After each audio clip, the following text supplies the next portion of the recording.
Gubernur DKI Jakarta telah mengajukan PSBB kembali karena tingkat penyebaran COVID-19 kembali meningkat. Menyusul rencana Kota Jakarta untuk PSBB, di Sumatera Selatan khususnya di Kota Palembang akan melakukan kajian untuk penerapan PSBB lanjutan.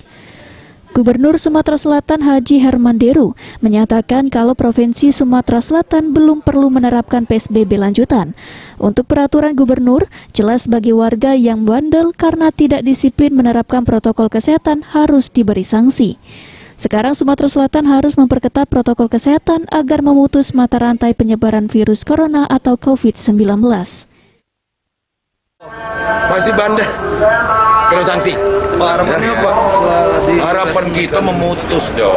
Oh, yang mana ini? Yang ini Pak. Yang Pergub dulu ya.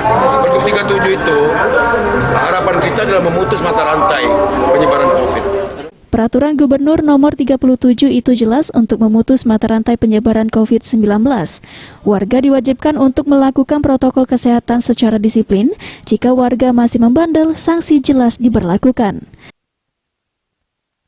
Mardiansyah, Pol TV.